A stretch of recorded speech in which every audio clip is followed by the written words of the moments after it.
నమస్తే, నేను మీ కుప్ప పద్మిని. ఇన్నాళ్ళు మీ సపోర్ట్ ని నాకు అందిస్తూ, మీ ప్రేమని నాకు అందిస్తున్న ప్రతి ఒక్కరికి కృతజ్ఞతలు. ఇప్పుడు చూడబోతున్న ఈ వీడియో కూడా ఖచ్చితంగా మీకు ఉపయోగపడుతుంది. లైక్, షేర్ అండ్ సబ్స్క్రైబ్ చేసి మీ ఇష్టాన్ని అలాగే మీ సపోర్ట్ ని నాకు అందించండి. అలాగే ఈ వీడియో పట్ల మీ అభిప్రాయాన్ని కమెంట్ సెక్షన్ లో కమెంట్ చేసి నాకు తెలియజేయండి. నమస్తే, వెల్కమ్ టు అవర్ ఛానల్. నేను పద్మిని. ప్రస్తుతంతో పాటు ప్రముఖ ఆధ్యాత్మికవేత్త, వాస్తు జ్యోతిష పండితులు, లలిత ఉపాసకులు, వాస్తు జ్యోతిష శిక్షణ నిపుణులు బ్రహ్మశ్రీ నానాజీ పట్నాయక్ గారు మనతో పాటు ఉన్నారు. మాట్లాడదాం సార్. నమస్తే సార్. శ్రీమాత్రే నమః. సార్, దేవీ నవరాత్రిలో భాగంగా 7వ రోజు ఏ రూపాన్ని మనం కొలుస్తామో, ఈ రూపాన్ని కొలిస్తే ఖచ్చితంగా మనకి ఎటువంటి సమస్యల నుంచి అధిగమించేటటువంటి శక్తి మనకు వస్తుంది. అలాగే ఒక జ్యోతిష పండితులుగా మీరు చెప్తూనే ఉన్నారు, ప్రతిరోజు కూడా ఏ రాశుల వాళ్ళు ఖచ్చితంగా ఈ రూపాన్ని కొలవాలి అనేది చెప్తూ ఉన్నారు. ఈ విషయాలు ఒక్కసారి. తప్పకుండా అమ్మా, ఇక్కడ ఒక సీక్రెట్ ఉంది. ఎందుకంటే మూలా నక్షత్రం వచ్చింది, సరస్వతి దేవి చేసుకుంటామంటాం. ఎందుకు మూలా నక్షత్రం సరస్వతి దేవి అనేది అందరికి కన్ఫ్యూజన్. చెప్తాను చూడండి. మూలా నక్షత్రాన్ని చూస్తేనేమో కేతు అధిపతి. కేతు ఏంటి, ఆటంకాలకు కారకుడు కదా. మనం సరస్వతీదేవిని ఎందుకు చేసుకుంటామంటే, మనం నక్షత్రాన్ని ఎలా గుర్తిస్తున్నాం? చంద్రుడు ఉన్న దాన్ని బట్టి నక్షత్రాన్ని గుర్తిస్తున్నాం. చంద్రుడు న్యాచురల్ గా మనకి మేషం నుంచి తీసుకుంటే ఎన్నో అధిపతి? 4వ అధిపతి. 4లో ఏముంటుంది? విద్య. విద్య ఎవరి ద్వారా వస్తుంది? గురువు ద్వారా వస్తుంది. ఈ మూలా నక్షత్రం ఏ రాశిలో ఉంటుంది? గురు రాశిలోనే ధనస్సు రాశిలో. అది ఎన్నో రాశి? మేషం నుంచి 9వ రాశి. 9 గురుస్థానం, గురు రాశి. ఏం కనెక్ట్ సార్, జట్టు అల్లుతున్నారు మీరు ఒక్కొక్క పాయింట్ ని. అది మహర్షులు అవన్నీ తెలుసుకొని అది పెట్టారమ్మా అక్కడ. ఎందుకంటే చాలా మందికి ఒక అపోహ ఉంది. ఏమిటి, మూలా నక్షత్రం అమ్మాయిని చేసుకోకూడదేమంటారు. మూలా నక్షత్రం అమ్మాయిని వెతుక్కొని చేసుకోమని చెప్పింది శాస్త్రం, తెలుసా? ఇంకా మూలా నక్షత్రం, ఆశ్లేష నక్షత్రం చేసుకో, అసలు అట్లాంటి శాస్త్రం లేదు అక్కడ. మీకు నక్షత్రం కాదు ప్రధానం. నక్షత్రం ఏంటంటే మనిషికి మనస్తత్వాన్ని చెప్తుంది, ముహూర్తం పెట్టుకోవడానికి ఉండే తత్వాన్ని, ఆ నక్షత్రం రోజు ఏ పని చేస్తే మీకు సిద్ధిస్తుందని చెప్పడమే చెప్పింది. కానీ ఈ నక్షత్రం వాళ్ళు వివాహం చేసుకోకూడదు కానీ చేసుకోవాలని కానీ చెప్పలేదు. మీకు ఎంతసేపు సప్తమ స్థానం ఎలా ఉంది. కాకపోతే పుష్యమి నక్షత్రం వారికి మాత్రం కొంచెం స్పెసిఫిక్ గానే కొంత ఈ వివాహ సంబంధించిన విషయాలు చూసుకొని చేసుకోండి అని చెప్పింది. అంటే వాళ్ళు కొంచెం చూసుకొని చేసుకోవాలి, వాళ్ళని చేసుకునే వాళ్ళు కాదు, చూసుకొని చేసుకోమని చెప్పింది. ఎందుకు? పుష్యమి నక్షత్రానికి అధిదేవతలు ఎవరైతే ఉంటారో ఇక్కడ గురువు అవుతాడు, అధిష్టాన దేవత, అధిదేవతలు ఇట్లా అంటారు. జూపిటర్కి ఏంటంటే డ్యూయల్టీ ఉంది, న్యాచురల్ 9th లార్డ్, అంటే సప్తమ స్థానానికి వ్యతిరేక కారకుడు అవుతాడు ఆయన. అందుకని వివాహ జీవితం విషయంలో కొంచెం స్ట్రెస్ ఇస్తుంది కాబట్టి అని చెప్పారు. కానీ ఎప్పుడు కూడా వివాహం విషయంలో సప్తమాధిపతి, పంచమాధిపతి, శుక్రుడు, కుజుడు ఇవి చూడాలి. మూలా నక్షత్రం అంటే పనికిరాదు అనుకోవడం చాలా తప్పు. ఎందుకంటే మూలా నక్షత్రంలో పుట్టిన వాళ్ళు, ఎందుకంటే సరస్వతీదేవి వచ్చింది కాబట్టి చెప్తున్నా, పుట్టిన వాళ్ళ జీవితాలు చాలా బాగున్నాము. నేను వేల జాతకాలు చూశాను. లాజిక్ ఆలోచించాలిగా అది. అయితే ఇక్కడ ఇప్పుడు నేను ఇందాక చెప్పినట్టుగా ఎవరైతే ఇప్పుడు సంతానం చదవట్లేదు సరిగ్గా, ఆ రోజు సరస్వతీదేవి యొక్క నవరాత్రుల్లో అమ్మవారి యొక్క రోజు వచ్చింది కాబట్టి పిల్లల్ని కూర్చోబెట్టి కనుక ఆ రోజు చక్కగా మరలా ఏదైనా అంటే ఒక పూజలా చేయించినట్లయితే వాళ్ళకు ఉండేటువంటి దోషాలు పోతాయి. ఎందుకు అంటే చెప్తాను చూడండి. ఈ 4th lord, natural 4th lord వచ్చి 9th హౌస్లో కూర్చుంటున్నాడు.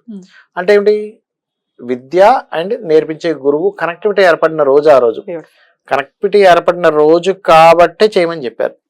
పిల్లలకు ఆ రోజు కనుక హయగ్రీవ స్తోత్రము, మన సరస్వతి అష్టోత్తరం చదివించడము చేసినట్లయితే మంచి ఫలితాలు వస్తాయి. దాంతోపాటు బిల్వపత్రాలతో పూజ అనేటువంటిది మీకు పూర్వజన్మలో, ఎందుకంటే చెప్తాను చూడండి, ఇక్కడ కూడా లింక్ చెప్తాను.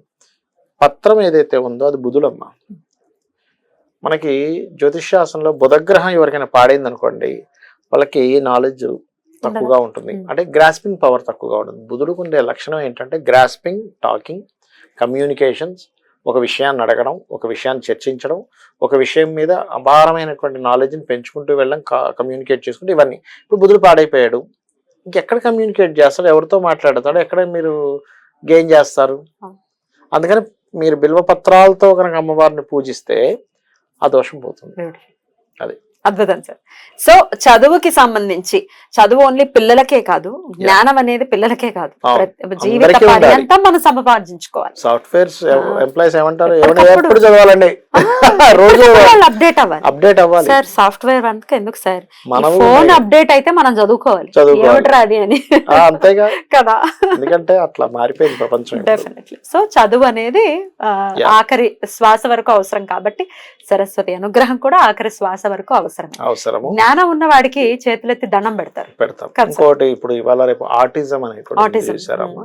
ఈ సరస్వతీ దేవికి సంబంధించిన రోజు గనక పిల్లలను కూర్చోబెట్టి కనుక చేయించగలిగితే ఆటిజం లక్షణాలు ఉన్న, ఆటిజం ముందు ఇబ్బంది పడుతున్నాం అన్న వాళ్ళకు కూడా అమ్మవారి అనుగ్రహం ఉంటే ఆ దోషం పోతుంది. ఉండాలి సార్, ఎందుకంటే ఎంతో మంది తల్లిదండ్రులు చాలా పట్టి పీడిస్తోంది సమస్య. పసిపిల్లలు వాళ్ళేమో వినరు, వాళ్ళకి తెలియదు. డెఫినెట్ గా ఈ సమస్య నుంచి మన వాళ్ళు బయటపడాలి. రైట్ సార్, సరస్వతి ఆరాధన ఖచ్చితంగా చేసుకోవాలి అని చెప్తున్నారు. 7వ రోజు అయితే రాసులు కూడా చెప్పండి సార్, ఖచ్చితంగా ఈ రాసులు వాళ్ళు సరస్వతి ఆరాధన చేయాలి. మీనము, అదేవిధంగా మేషము అండ్ కర్కాటకము, ఈ రాశుల వారికి బ్రహ్మాండంగా ఇది వస్తుంది సరస్వతి. అయితే సరస్వతీదేవి అందరూ చేసుకోవాలి, కాకపోతే వీళ్ళకి ఎందుకు అంటే చెప్తాను చూడండి. సర్వసాధారణంగానే ఇంకెవరెవరు చేసుకోవాలో కూడా చెప్తా. పంచమ స్థానము చతుర్థ స్థానం పాడైంది అనుకోండి, బుధుడు పాడయ్యాడు అంటే ఈ రోజు ఇంకాస్త ఎక్కువ చేయండి అని నా ఉద్దేశం. ఏంటంటే అందరూ చేయాలి, కానీ ఈ రోజు ఇంకాస్త ఎక్కువ అంటే త్రికాల సంధ్యల్లోని చేయడం, కొంత ఉదయం నుంచి సాయంత్రం వరకు ఓం సరస్వతీ దేవి అయిన మహా అనుకోవడం, వీళ్ళు ఎక్కువ చేస్తే పూర్వజన్మ కర్మ లింకప్ అయి ఉంటుంది మనకి, అది తొలగిపోతుంది అనమాట. అది అమ్మవారి ఆరాధన ఎందుకు చెయ్యాలి, ఎలా చెయ్యాలి అనేది, ఎవరు చెయ్యాలి అనేది చాలా వివరంగా చెప్పారు. కానీ ఒకసారి పూజా విధానాన్ని కూడా క్లుప్తంగా చెప్పండి సార్. తప్పకుండా అమ్మా. నేను ఇప్పుడు చెప్పబోయేటువంటి విధానం ఏదైతే ఉందో ఇది దేవి భాగవతంలో చెప్పబడినటువంటిది చెప్తున్నా, గుర్తుపెట్టుకోండి. అందులో చెప్పింది ఏమిటంటే ముందు రోజు అమావాస్య రోజు మధ్యాహ్నం పూట హవిస్సు అన్నము కానీ లేకపోతే నెయ్యి కలిపినటువంటి అన్నాన్ని కానీ మధ్యాహ్నం భుజించాలి, గుర్తుపెట్టుకోండి. సాయంత్రం పూట పలహారం మాత్రమే తీసుకోవాలి, అన్నం తినకూడదు. ఇది శాస్త్రం. అమావాస్య రోజు, అమావాస్య రోజే మీ పూజా సామాగ్రి మొత్తం రెడీగా ఉంచుకోవాలి. నెక్స్ట్ డే ఉదయం నిద్ర లేచిన తర్వాత చక్కగా తల స్నానం చేసుకొని, స్త్రీలు అయితే 9 రోజులు చేయాల్సిన అవసరం లేదు, ఫస్ట్ డే చేసుకుంటే సరిపోతుంది. పురుషులు మాత్రం నిత్యం 9 రోజులు చేసుకోవాలి. దీక్ష తీసుకోవాలనుకునేటువంటి వారు దీక్షా వస్త్రాలు ధరించాలి, ఎర్రటి వస్త్రాలు. అదేవిధంగా ఒకరిని కానీ ముగ్గురిని కానీ 5గురిని కానీ బ్రాహ్మణుని పిలిచి వాళ్ళకి దీక్షా వస్త్రాలు ఇచ్చి వాళ్ళకి వరుణ ఇచ్చి వాళ్ళని మీ స్తోమతను బట్టి 1 3 5 దాన్ని బట్టి వాళ్ళకి నిత్యము కూడా ఇంట్లో దేవి భాగవతము లేకపోతే చండి ఇట్లాంటి పారాయణాలు 9 రోజులు జరగాలి. కలశం పెట్టేటువంటి వారు ఒకటే గుర్తుపెట్టుకోండి, ఇంటి యొక్క ఏదైతే మనకు పూజా మందిరం ఉంటుందో లేకపోతే ఒక రూమ్ లో అరేంజ్ చేసుకుంటారు, ఖచ్చితంగా వేప మండలు ఈ యొక్క మామిడి మండల్ని చుట్టూ మనం అలంకరణ చేసుకొని అమ్మవారి యొక్క పీఠం లాగా ఏర్పాటు చేసుకుని దాని మీద ఒక వస్త్రం తెల్లటిది కానీ ఎరుపుది కానీ వస్త్రం వేసి చక్కగా బియ్యం వేసి కలశం పెట్టేటప్పుడు ఒక నియమం ఏంటంటే కలశం పెడితే మీకు ఎటువంటి ఇబ్బంది వచ్చినా తీయకూడదు. మధ్యలో ఏదైనా వచ్చింది పురోహితుని పెట్టి 9 days చేయాలి కానీ మధ్యలో ఆపకూడదని శాస్త్రం, తీయకూడదు. దేవుడి గదిలో పెట్టేసి తలపేసేసామంటే అంటే కూడా కుదరదు. ఖచ్చితంగా ఇంట్లో ఏమి జరిగినా అది 9 days కంప్లీట్ అవ్వాల్సిందే. ఆ కలశం అది ఎలాంటి కలశమైనా దానం చేయాలి లాస్ట్ రోజు, చివరి రోజు ఆలోచించి పెట్టండి. పెట్టండి అంటే అలా కాదు, ఎలాంటి దానం చేస్తే అంత గొప్పది వస్తుంది. కానీ చెయ్యం కదా సార్, ఇప్పుడు వెండిది పెట్టేస్తాం, బియ్యం ఇచ్చేసి చెంబు లోపల పెట్టుకుంటే ఇంకేం చేయాలని చెప్పింది శాస్త్రంలో, చేయమని చెప్పింది.